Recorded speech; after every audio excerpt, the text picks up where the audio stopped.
Guys, this is general advice only, and what we're talking about today does not take into account your personalised circumstances. Today we're going to have a really important conversation around retirement and what it actually looks like for an Australian to retire in today's landscape. What sort of conversations have you been having lately, Jackie, with clients who are in that sort of retirement phase or pre-retirement in general at the moment? I think it's a very common denominator is everyone is really worried about how to retire. So even though they might have good incomes and a good asset base, just once that employment income stops and that constant stream of income, it's a really difficult thing to process about, well, how am I going to afford my bills and my living expenses and continue wanting to enjoy life when the income is no longer there? So really that's the kind of sentiment out there is how am I going to actually be able to do this, and what does it mean for me? So as we know, the days of being able to rely on the age pension and live off the age pension isn't much of a reality anymore with the cost of living increase, and we all know that the Centrelink limits have not increased to the same level as living expenses. So it does make a lot of people more nervous than perhaps we've seen in the past. Are you finding there's a particular age gap or age bracket that is dictating when people might be coming to you for retirement advice? Yeah, I am finding a lot of clients are coming to seek advice sort of in that 5 to 10 years out of retirement because they are more worried than the previous generations. But then in conjunction with that, I do have a lot of clients that are much younger, in their 20s, early 30s, that are starting now to think about retirement because they know that they're not going to get any government support. They know their situation is going to be very different from their parents or grandparents, and that they are going to have to plan to be self-funded. And that's really scary, I think, for a lot of Australians. So the average retirement pension right now is around $500 a week for a single person, and around $800 a week each if you're inside of a couple. So it's not a lot of money if you think about the rising cost of living and how you're actually going to continue conducting a household. If you're still driving, you still need to buy groceries, if you want to go out for dinner, things of this nature. How important do you think it is to start to think about your needs in retirement earlier rather than when we get to 70 or 75?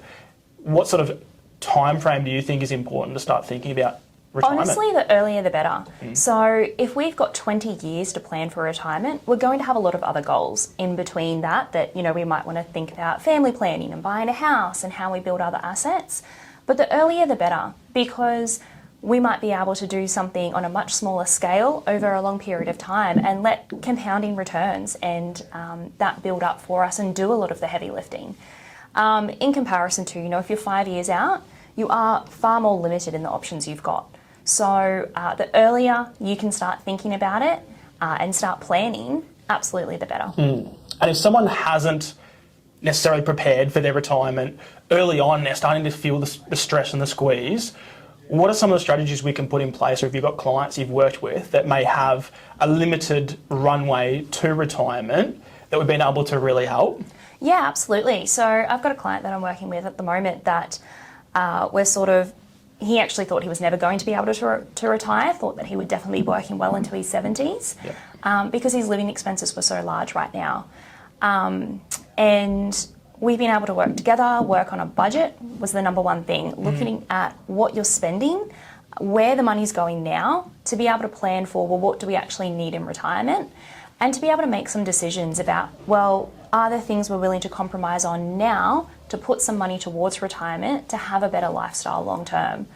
There's lots of things out there we can do in terms of superannuation, other kind of products, to make sure that we're getting multiple income streams. And what I mean by that is, you might have a retirement account-based pension that's giving you some income. You might receive a part pension from the Centrelink age pension, and then maybe some other investment products as well. And so where you're able to set yourself up to draw on multiple sources, it can just give you a bit more spending confidence in retirement. So the last thing we want is, people sitting at home with the lights off eating toast for dinner because they're scared about spending money. I've actually found a lot of people do come to us having a budget in place and they understand sort of what's coming in and what's going out at a high level. Yep. Where do you think the fear then comes in for, am I going to have enough? Because if they understand what their spending patterns might be, is it they don't have enough clarity over what that looks like? Yeah, I think people are really worried about it. Just doesn't make sense how you're going to have income for those expenses when your employment income stops. There's no replenishment. Yeah, so there's no guaranteed income like there is now in their minds. Yep. I think people also, because they have a limited understanding of investments and investment income, they just think about, well, if I had $500,000 in cash and my living expenses are $50,000, that's only lasting a few years before that runs out and then I have nothing left. For a lot of Australians that have a very limited understanding, that's where that fear comes from, I think. Speaking of that, is there a particular type of portfolio or a particular type of setup that we need to be thinking about as we come more towards retirement, and then even in retirement? How would that differ from when you're 25 or when you're 30 and still accumulating and still building your nest egg assets? Yeah, definitely. How does that sort of change? Yeah, it definitely changes when you are getting closer to retirement and wanting an income from your investments, because you want to have a certain level of confidence and security in your income from investment assets. And this could be investments in your personal name or in your superannuation as well, in your pension account. But you've got to balance that out, right? With having a consistent stream of income, having something that's a little more conservative, but understanding that our life expectancy is continually increasing. So you could be retiring in your 60s and living well into your 90s. So you've got 30 years that you need to have this income support for. Understanding what your asset allocation should be in terms of your investments to provide you with some level of confidence in income, but also making sure that your assets are still generating wealth and creating wealth for you, so you're not outliving your funds. So it's really important. It does change over time, but it might not be as simple as people think, where they go, okay, I'm in retirement, I now just want to be in fixed income products. It's not quite as simple as that either, when we're thinking about you've got potentially another at least 30 odd years that these investments need to provide you income for. So you've got a client who comes to you and they're asking, Jackie, what's the magical number? How much money do I need? Essentially, how much money do I need to retire so I don't have to worry about money? How do we find that magical number? Yeah, it's funny you say that. A lot of clients come to me saying, what's the number? What do I need to work towards? And I tell everyone, there's no magic number, there's no magic solution for everyone. It is very different based on every family situation. So my number is going to be different from yours to anyone else's. And that's because we all live different lifestyles and we have different family situations. So, different wants and needs. So it's not so much about coming up with a magic number that everyone needs to work towards. It's more so looking at, well, what's your lifestyle now? What are you spending now? Thinking about, well, when I do have retirement, what do I want that to look like? Where, and you might not have all of these answers, but where do my family live? Am I expecting that I'm going to need to travel? You might have some family overseas that you want to visit every second year. You might have kids that live in different states and you want to be able to go spend time with them and their families. So that can look very different for everyone. But basically, we use a formula to try and put it into today's dollars. Well, what are the living expenses that I need now? What are my ideal expenses in terms of potential travel? Try and add in some buffer for knowing that you're likely to have some medical expenses. And using some future value formulas and things like that to try and put that into a future value. So to go, all right, we expect retirement to be 20 years away. In 20 years, we're going to need this type of income. And based on that, we can then use, again, more formulas to work out, okay, this is the kind of number we need to work towards in terms of building assets. So there is a formula we can use to try and predict that, but it's going to, like I said, look different for everyone. The other really interesting thing is I actually had a couple and they had plenty of assets, but they still had the question in their mind, do I have enough to retire? And so we're running scenarios, and a big thing for them before their review appointment was just this constant question and literally laying in bed at night wondering, do I have enough? And really that peace of mind just to go through and have a look at the different scenarios and ask them important questions like, how much are you looking to spend in retirement? What does an ideal retirement look like for you? And then just highlighting that it's not just literally going to draw down if you're going to spend $50,000 or $60,000 a year. It doesn't just draw down like that. You're actually able to make money in retirement. There's still vehicles to be able to do that from a passive income point of view. I think one of the biggest concerns is definitely around, well, if I'm not working, I can't be replenishing it, and I can't get back in the workforce. When you're 20, 30, 40, you've still got time, you can take risks. And then as you sort of ramp on a bit higher, but what I did find is there's no magical number that people might have that says, okay, like you're set now, because then prior to that appointment, funnily enough, the day before, actually a client who had a lot less assets, who wasn't actually as concerned because they had much more moderate lifestyle needs. So it's just really interesting to contrast and compare different nest egg asset buckets that would then dictate sort of what that person thinks that they might need. Yeah, it's interesting. I found that as well. So I think clients with higher asset levels have, generally speaking, had higher incomes throughout their lives. That generally translates to higher expenses. So it is difficult for them to marry up those high living expenses they have now and how they can afford to meet them when those incomes do cease, in comparison to someone that's maybe lived a more moderate lifestyle their entire lives. They can kind of see, okay, well, we know age pension is around $29,000 a year, and my expenses are $40,000 a year. Yeah. So that's meeting most of my expenses. So they actually do have less stress about it. Yeah. So it's interesting that, yeah, I've found that same thing. It really just does come down to the awareness over how much you're actually going to be, or actually are spending. Yeah. And then some of those anticipated, or even sometimes it's the fear around the unanticipated expenses that might pop up, which is where proper planning can really aid. Yeah. Which is really aided by some simple questions. What do I want for retirement? How do I expect my medical bills? Do I have any medical expenses that might be coming up? Travel, as you were mentioning, how often would I like to go out for dinner in my retirement? Simple questions like this will actually help an individual prepare for their retirement, because now we can start to understand at a dollar figure level how much we're actually going to need, which will then dictate how long our money's actually going to last. Yeah, for sure. And I think the other thing that people are seeking clarity on or advice on is how you structure your assets.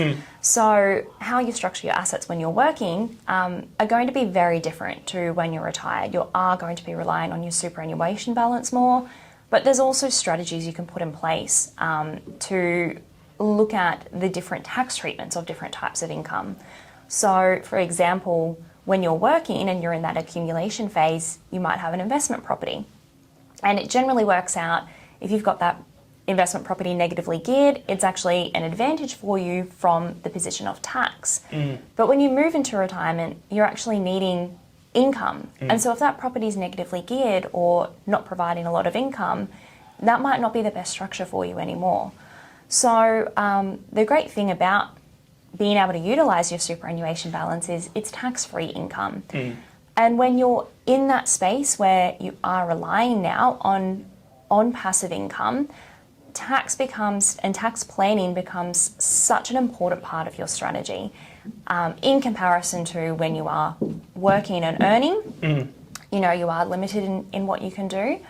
But when we're in that retirement phase, being able to structure your assets in a tax-effective way can have a huge impact on where your retirement income is coming from, and provide a lot of extra in the budget when we're able to mitigate some tax issues. So even just, you know, you might be in a really great asset position financially, but when you look at that asset position from a retirement perspective, it might not be the best structure for you, and you've actually got to get some advice around how to structure those assets coming into a different phase of your life. Yeah. And what are the benefits of having money inside of a superannuation, a pension-based account, for example, versus just having it in cash available just in a bank account? Yeah. What are the benefits that someone can get from that? When you're in retirement phase, your superannuation money, which turns into a pension account, is actually tax-free. So anything you draw out of that account, you receive as tax-free income.